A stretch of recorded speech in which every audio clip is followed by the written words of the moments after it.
magandang umaga po sa inyong lahat. Ako pong muli si Pastor Bong, bumabati na isang mapagpalang Friday morning sa ating lahat. 4 days ago, napag-aralan natin ng pagkakasunod-sunod. Bakit tayo nakakaramdam at natetempt na magkasala? Bakit gusto ng Panginoon na takbuhan, layuan, iwasan ang kasalanan? And then later on, napag-aralan natin mga kapatid, is noong Wednesday ay bukod kahapon na paano natin maintindihan ng lubos? How can we really understand the truth about God? Okay? At yung pinag-aralan natin last Wednesday is very powerful to us na ang sabi ng Panginoon Diyos ay paano ba tayo pinalaya? What does it mean to be set free in Christ? So hindi niyo ba napapansin? It is a series na dire-diretso that leads us to what? To Jesus Christ. Bakit tayo nakakaramdam na magkasala? Why do we still have the feeling of sin? And then why does God wants us to be set free from evil? And then yung pangatlong araw natin is yung bakit gusto ni Lord na tayo, ano bang ibig sabihin pagka tayo napalaya sa buhay na makasalanan?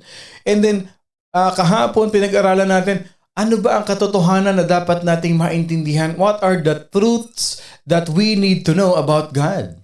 And that was very powerful. We have to know the truth about God Himself. We need to know the truth about ourselves. And we need to know the truth about other people. Kasi importante mga kapatid, importanteng maintindihan natin. Hindi ko pwedeng ituro sa inyo yung lesson 4 nang hindi natin pinagdadaanan yung lesson 1 and 2. And today mga kapatid, ang tanong sa atin is ito What does the Holy Bible says about, does God consider loyalty an important character in His people? Does God consider loyalty an important character in His people? Bakit importante sa Panginoon Diyos yung salitang loyalty? In Tagalog, katapatan. Bakit importante ang pagiging tapat, ang pagiging loyal ng isang anak ng Diyos? Okay, nung panahon na tayo'y nagkakasala, kahit pa sabihin mong tumanggap na tayo, even if you say that you already accepted the Lord Jesus Christ in your life, but there are so many times and so many ways and so many circumstances that we feel to sin. Kahit pa alam nating mali. Bakit natin nagagawa? And then it elevated na sinabi talaga ni Lord, you have to be set free from evil. And then we have learned na pinalaya na tayo. We have been set free from the bondage of sin by the Lord Jesus Christ. And then natutunan natin, paano ba talaga, hindi niyo ba nakikita yung development? Can you see the progress of the message that we are learning today? Ngayon, as we conclude the series, mga kapatid, it develops loyalty. It develops our loyalty sa Panginoon Diyos. Kasi dapat nating matandaan, kahit hindi tayo loyal, kahit hindi tayo tapat sa Panginoon Diyos, si Lord laging tapat sa atin. Can I see an amen to that? How many of you believe na kahit hindi ka tapat kay Lord, si Lord tapat sa atin? Many of us, if we will just be honest, I will not exclude myself because so many times we are unloyal o hindi tayo loyal, hindi tayo tapat. Unfaithful tayo sa Panginoon Diyos. Pero alam niyo ba na faithfulness and loyalty to God is one of the characters of a Christian that needs to be exercised, that needs to be implemented, that needs to be applied in our life? Ang katapatan ng isang Kristiyano. Now, let's bring this into a logical truth. Let's bring this para mai-apply natin. Kasi pag masyado natin ginawang biblical ito, ang foundation natin is biblical, pero ang tanong paano natin ina-apply sa buhay natin? Makinig tayong lahat. Ang ating biblical foundation for this verse is coming from the book of Ruth. chapter 1, verse 16 to 17. The book of Ruth, chapter 1, verse 16 to 17. But Ruth replied, "Don't urge me to leave you or to turn back from you. Where you go, I will go, and where you stay, I will stay. Your people will be my people, and your God, my God. Where you die, I will die, and there I will be buried. May the Lord deal with me, be it ever so severely, if even death separates you and me." Let's read it in Tagalog. Okay? Para mas lalo nating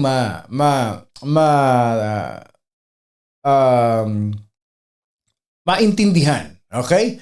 Ngunit sinabi ni Ruth, "Wag mo akong pakiusapan na kita'y aking iwan. O talikuran ko na ang pagsunod sa iyo. Kung saan ka pupunta, ay doon ako pupunta. Kung saan ka nakatira, ay doon ako maninirahan. Ang iyong bayan ay magiging aking bayan. At ang iyong Diyos ay aking Diyos. Kung saan ka mamatay, ay doon ako mamamatay. At doon ako ililibing. Gayon nawa ang gawin ng Panginoon sa akin at higit pa, kahit na ihiwalay ako ng kamatayan sa iyo." Thank you, Lord God, for your powerful word. Anoint me, in Jesus' name, Amen. The verse that we have read, mga kapatid, will talk about our relationship with God. Our relationship with God is usually reflected in our relationship with other people. Ganun pala yun, Pastor. Yes, makinig kayong lahat ha. Yung relationship natin sa Panginoon Diyos, kadalasan ito ay nagre-reflect sa ating relationship, sa ating pakikisama, sa ating pagmamahal sa ating kapwa. The more we are loyal to God, okay? The more natapat tayo sa Panginoon Diyos, the more we are loyal to be with our friends, to be with our family members.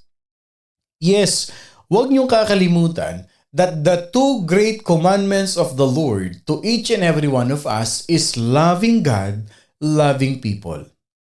Bakit hindi nilagay sa gitna yung loving God, loving ourselves, and loving people? Bakit? Because our God is a God of relationship. The reason why God created us is for us to have fellowship with God and to have a relationship with the Lord. Hindi religion. Knowing God, serving God, is all about our relationship with God. Kaya hindi mo makikita yung love yourself eh. Even in the Bible, love others, loving people, serving God, serving people ang makikita natin. Because the more we are loyal to God, the more we are loyal to our friends and our family members, hindi yan aksidente. That's not an accident because God considers loyalty an important character. Kaya tayo tinuturuan, bakit tayo pinalaya ni Lord? Bakit tayo tinubos sa kasalanan ni Lord? Bakit ayaw ni Lord na magkasala tayo? Why does God wants us to reject sin in our life? Bakit gusto ni Lord na talikuran ng kasalanan? Pinoprotektahan niya tayo eh. And in that way, pag napapractice natin sa buhay natin, yung pagsunod kay Lord, anong nade-develop? Obedience, loyalty, faithfulness kay Lord. David thought it so important that he prayed. Alam ni David ito eh. Alam niyo ba pag binasa natin ang book of 1 Chronicles chapter 29 verse 19, when I was meditating, nasa book of Ruth ako mga kapatid sa aking devotion, kaya isinare ko ito sa inyo eh. And it hits me, sabi ko grabe ang katapatan nito ni Ruth. Kanino siya loyal? Yung kanyang mother-in-law. Sumama siya sa kanyang mother-in-law pabalik ng Israel. Okay? Kasi yung mother-in-law niya umalis. At yung isa do sa mga anak ng mother-in-law ni Ruth, napangasawa siya pero namatay. So silang dalawa na lang naiwang magbiyanan. Sumama siya sa kanyang mother-in-law. Nakita niyo yung loyalty ni Ruth sa kanyang mother-in-law. Sabi niya, wag mong sabihin na layuan kita kasi sabi ng mother-in-law niya, babalik na ako dun sa aking hometown ha. Magkanya-kanya na tayo, bahala ka na sa buhay mo. You can have your life. Sabi niya, hindi, sasama ako sa iyo. Sasama ako sa iyo kasi si Ruth hindi naman siya Israelites. Kaya sabi ni Ruth sa kanya, yung Diyos mo, magiging Diyos ko na rin. Kung saan ka mamamatay, doon na rin ako mamamatay. Doon din ako ililibing. Ano sabi ni Ruth? Kahit na ihiwalay pa ako ng kamatayan sa iyo, kung saan ka pupunta doon ako kasi loyal ako sa iyo eh. Tapat ako sa iyo. Kung saan ka matitira, doon din ako titira. Sa ayaw mo't sa gusto, hindi mo ko maihihiwalay sa iyo. Kita mo yung word na sinabi niya rito, huwag mo akong pakiusapan na kita iiwan. Ibig sabihin yung mother-in-law niya, please lang, huwag ka na sumama sa akin. Hayaan mo na ako, magkaroon ka ng sarili mong buhay. Pero sabi niya, hindi, sasama ako sa iyo. Huwag mo akong pakiusapan. Every time you read the Bible and something hits you, that very powerful word, ang pinag-uusapan lagi ng Bible, ikaw at yung relationship mo kay Jesus Christ. Itong mga nababasa natin, mga types and shadows yan sa Old Testament. Pag sinabi nating types and shadows, nakatago dyan si Jesus Christ. So, ire-reflect mo ngayon sa iyo. Ano sinasabi ng verse na ito? And when I was reading the verse, it talks about loyalty. It talks about loyalty. It talks about faithfulness that no matter what happens, I will be with you. That no matter what happens, hindi kita iiwan. Ilan sa atin dito napangakuan yan very long time ago. Hindi kita iiwan. At may vows pa yan. May pangako pa yan. Ibibigay ko sa iyo ang langit at ang bituin. Hindi kita iiwan. Magsasama tayo hanggang wakas. At paggising mo isang umaga, wala na siya sa tabi mo. Ilan sa atin dito ang may ganyang pangyayari sa buhay? Kaya tayo nakikinig ngayon. That's why we are listening right now because we have to really learn the deep truth about loyalty. Bakit nga ba ang ilang tao, maraming tao, hindi naman natin nila lahat, why is it that so many people hindi loyal? Hindi tapat? Bakit? Kasi mahina ang foundation. Mahina ang foundation. Ano sabi natin kanina? The more we are loyal to God, the more loyal we are with our friends and with our family. Pag may takot ka sa Diyos, hindi ka basta-basta nagbibitaw ng pangako. Kasi alam mo na naririnig ng Diyos yung sinasabi mo. May takot ka sa Diyos. At kung tapat ka sa Diyos, hindi ka basta-basta nagsasalita ng padalos-dalos. Hindi ka basta-basta nagsasabi ng pangako na hindi mo naman kayang tuparin. It is not an accident, mga kapatid. O sabi ni Sister Lisa, walang forever. Si Lord lang ang forever sa atin. Amen. O sabi ni Dali, pangako na pako daw po, Pastor Bong. That's true. Because God considers loyalty an important character. Bakit? Alam niyo kung bakit? Kung sa Diyos hindi ka tapat, what more sa tao? Nakukuha natin? Simple lang eh. Kung sa Diyos hindi ka tapat, what more sa tao? Kaya ang taong may takot sa Diyos, hindi ka basta-basta nangangako ng hindi mo gagawin eh. Hindi ka nangangako ng hindi mo naman talaga alam kayang gawin. Bakit? Kasinungalingan yun eh. Pagsisinungaling yun. Yung mga ngako ka, next week, ganito tayo, tapos biglang mong babaguhin. Tapos biglang maiiba. Tapos alam mo namang hindi totoo, pero pinapangako mo, matakot ka sa Diyos. Matakot ka sa Diyos. Hindi maganda yung ganun. And even kay Lord, mangangako ka kay Lord, tapos hindi mo gagawin. If you fear God, if you know who really God is, si Lord pag sinabi niya, ginagawa niya. Kaya pag tayo is loyal kay Lord, tapat tayo kay Lord, nagiging tapat din tayo sa ating pananalita. Nagiging tapat din tayo sa ating kapwa. Ang ganda ng foundation na isang taong what? May takot sa Diyos. Tignan mo sabi ni David, 1 Chronicles 29:19, give to my son Solomon a perfect heart to keep your commandments your testimonies, and your statutes. Pinag-pray ni David yung anak niya eh. Bakit? Sabi ni David kay Lord, Lord, bigyan mo ng pusong tapat. Give my son Solomon a loyal heart. Kasi yung panalangin niya para kay Solomon, to keep your commandments. Sundin niya ang mga utos mo. Sundin niya ang mga testimonies. At yung mga panuntunan mo, tingnan mo sa Tagalog ha, bigyan mo si Solomon na aking anak ng sakdal na puso upang ingatan niya ang iyong mga utos, mga patotoo, mga batas, upang gawin ang lahat ng bagay na ito at upang itayo niya ang templo na siyang aking pinaghandaan. God wants us to remain loyal to Him. And He wants us to remain loyal to the people that He put in our lives. Nung binasa ko yung Ruth, 16 to 17 ng chapter 1. So I searched another one. Sino ba ang nanalangin? Sino ba ang may pusong tapat sa Panginoon? And then it leads me to the book of 1 Chronicles. Naalala ko, nga pala, si David nanalangin para sa anak niya. Saan nga ba yun? Hinanap ko siya. I searched for it. Ito. Even a faithful father, even a godly father, mga kapatid.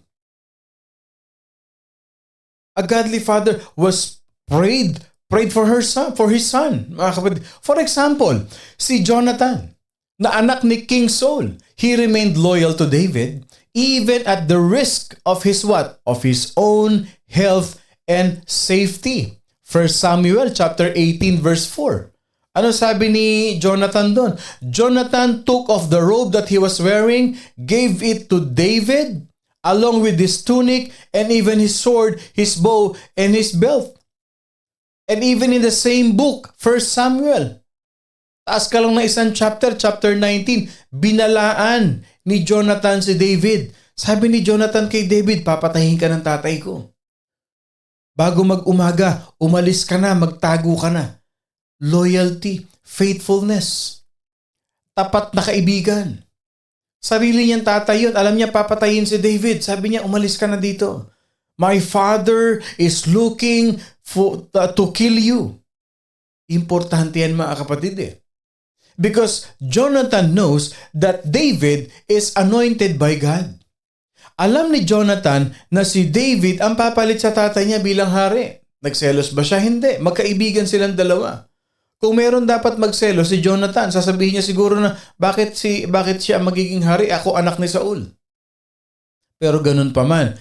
Because he knows that David is the anointed future king of Israel.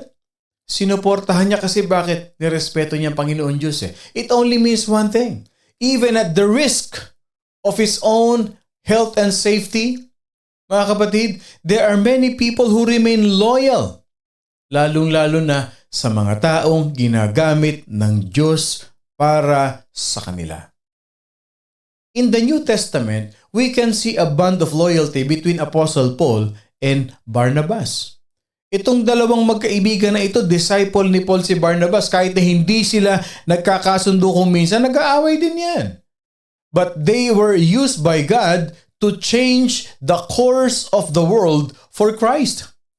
At kahit pa sabihin mong they don't agree with each other every time, but perhaps one of the most beautiful pictures of loyalty in Scripture, itong kay Ruth na ito. Yung ibang mga verses na binigay ko sa inyo, it just supports that it really happens. Nangyayari talaga, pero ibang klase ang katapatan nitong ni Ruth na ito sa kanyang mother-in-law. Loyalty, tandaan natin, let's make this as a point, no?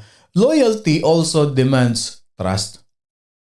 Ang pagiging tapat, nangangailangan talaga ng tiwala yan. Okay? Para maging tapat ang isang tao sa isang tao, okay? O maging tapat tayo sa Panginoon Diyos, you should not have a room for deception or mistrust. Walang lokohan. Walang istiran. No room for deception. Ang sabi ng ating mga elders nung araw, ang pagsasabi ng tapat ay pagsasama ng maluwat.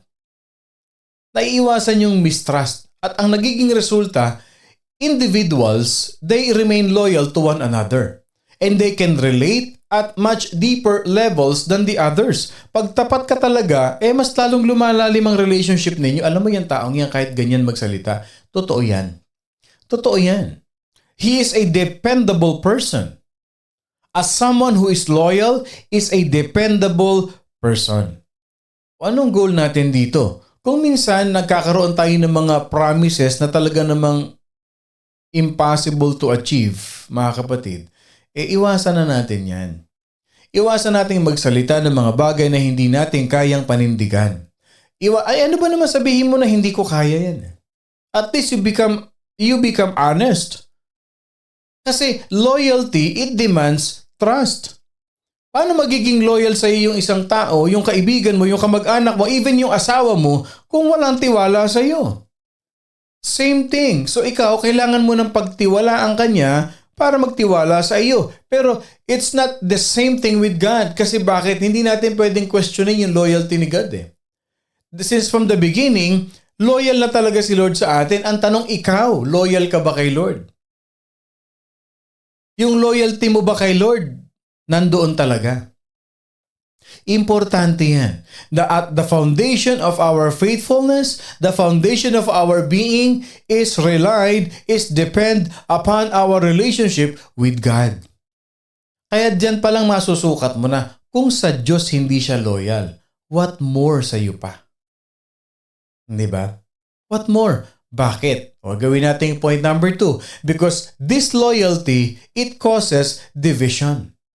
Especially among Christians. Loyal friends, they defend the other person and refuse to listen to what? Negativities. O teka muna, hindi yata tama yan. Loyal friends, kaibigan ko yung sinasabihan nyo. Kaibigan ko yan, mga kapatid.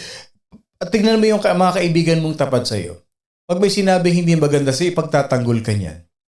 Pero yung kaibigan mo na loyal lang pagkaharap ka, pero pag nakataligod ka, kung ano yung ay, ganun ba? Oo nga, ako rin ganyan. Hindi loyal, walang loyalty yung ganyan. A loyal person, mga kapatid, will never cause division. Inside the church, inside your friendship, inside your family, a loyal person will always build a strong foundation. Tandaan nyo yan. But disloyalty, it will cause division. A loyal person, he refused to listen to gossip. Pag chismis yan, ayokong pag-usapan yan. Pag negativity sa isang tao, wag natin pag-usapan, hindi maganda. Hindi maganda yon. Because it will lead to what?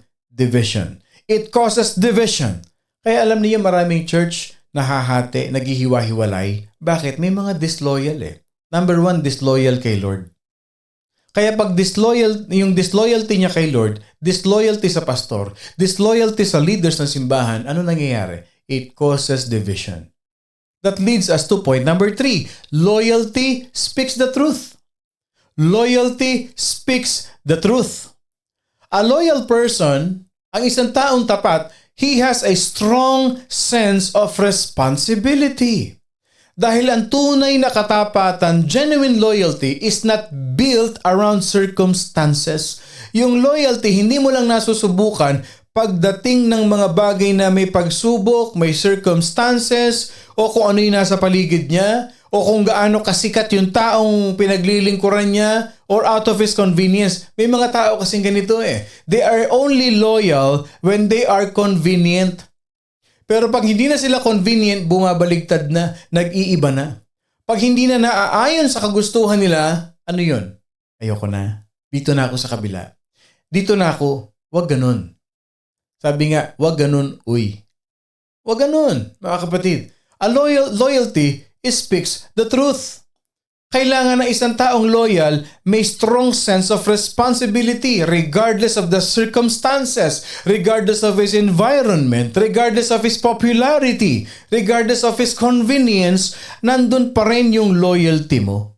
Ito yung sinasabing in sickness and in health, magsasama tayo.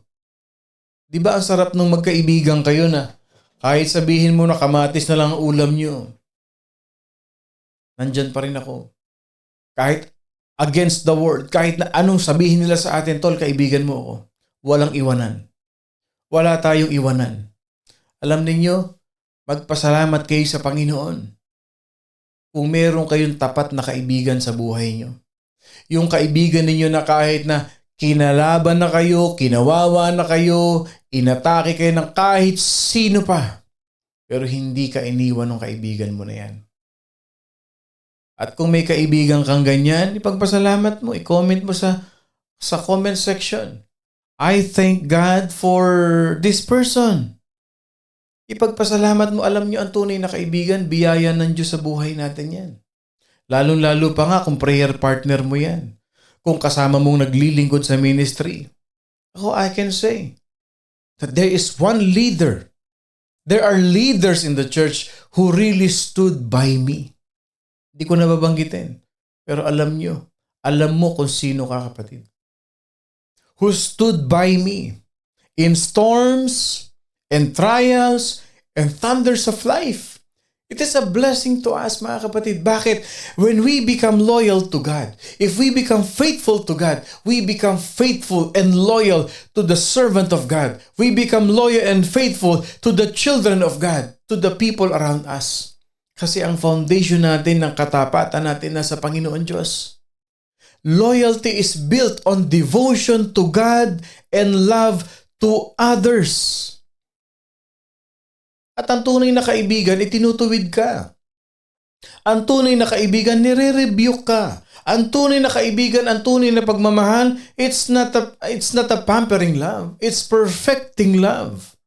Kaya pag itinutuwid ka ng pastor mo, mahal ka ng pastor mo. Pag itinutuwid ka ng magulang mo, mahal ka ng magulang mo. Hindi niya tinotolerate yung mga maling ginagawa mo kasi loyalty, faithfulness. Si Lord loyal sa atin kaya tayo tinuturuan ni Lord. Kaya tayo dumadaan sa mga challenges kasi mahal tayo. Ganun ka-loyal si Lord. Hindi lang loyal si Lord sa blessing. Hindi lang loyal si Lord sa kung saan bagay. Loyal din si Lord sa pagdidisiplina sa atin. At bilang pastor, yun ang tinitignan kong pattern ni Lord. Kung talagang mahal ko ito, loyal ako sa Kanya, itutuwid ko siya. Itatama ko siya, i-guide ko siya. But so many people, they misunderstood. They misunderstood. Tandaan natin, true loyalty, ang tunay na katapatan.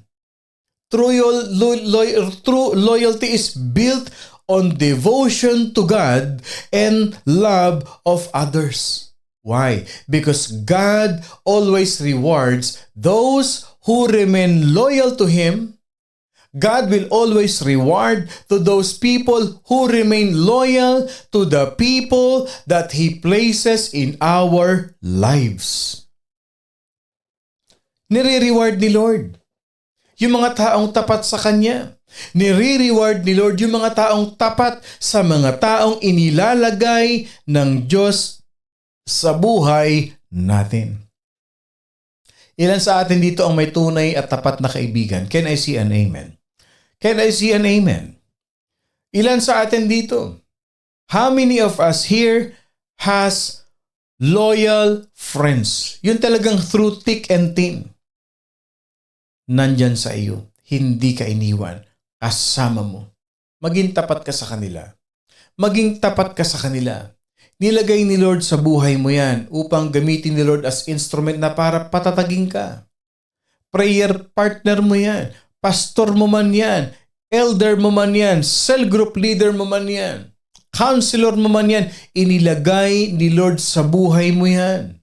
Para turuan ka. Para i-guide ka. Para matutunan mo ang lahat ng mga bagay sa mundo. Ginagamit ni Lord ang mga tao sa paligid natin, kapatid. Pag Kristiyano ka na, bakit may pastor? Bakit may inilalagay na pastor si Lord sa buhay mo? And for sure, may discernment ka rin. Alam mo na pansarili lang ng pastor yung ginagawa niya. Malalaman mo yun eh. Pero pag alam mo na para sa ikabubuti mo, wag mo offend. Para sa ikabubuti mo, sumunod. Bakit? God will reward those people who remain loyal to Him. And God also rewards people to those people who loyal sa mga taong binibigay, inilalagay ng Diyos sa kanilang buhay. The truth is this, you can never outgive God, even in loyalty. Hindi mo kayang higitan, hindi mo kayang tumbasan, hindi mo kayang lampasan ang loyalty ni Lord sa atin.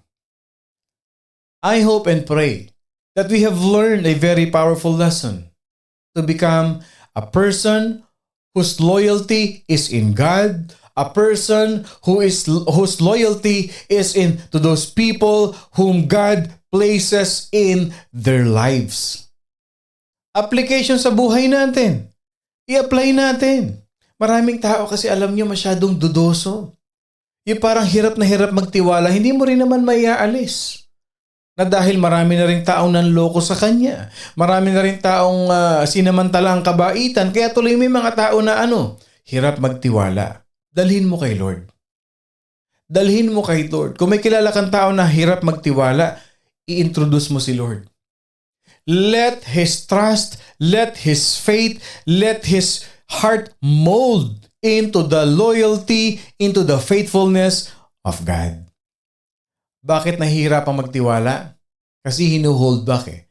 Pero if you die to yourself, ganito lang, simple lang, in one word, okay, in few words, pag ibinigay mo na ang Diyos, binigay mo na ang buhay mo sa Diyos, it is no longer you who live, but Christ lives in you.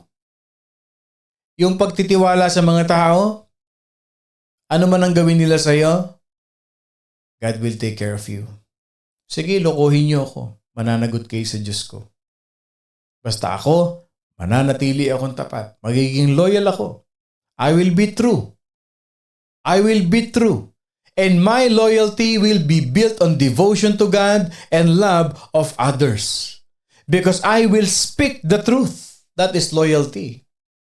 And I will never cause division because of this loyalty. And I will build my trust in the Lord. Tandaan natin yung life principle. No Christian has ever been called to go alone in his walk or her walk of faith. Walang isa namang Kristiyano na tinanggap mo si Lord, mag-isa ka sa buhay. Hindi ganun. Hindi. God created us. God accepted us. God puts us in His family of faith to have fellowship, to have trust, and to be loyal to one another. You can never outgive God, even in the area of loyalty. I hope nagbunga ito, nagbigay sa atin ng encouragement, inspiration. Put your trust in God. Remain loyal to Him and remain loyal to those people whom God has placed in your life. Magandang umaga pong muli sa inyong lahat. Ako pong muli si Pastor Bong, bumabati ng isang mapagpalang Friday morning sa ating lahat. Lagi niyong tatandaan, our loyalty depends on our devotion to God. Maging tapat palagi sa Panginoon, pagkat ang Diyos ay laging tapat sa atin. At wag na wag kakalimutan mga minamahal kong kapatid, we are blessed by God. Enjoy your day with your family. Enjoy the rest of the day, blessed and safe. I love you all with the love of the Lord.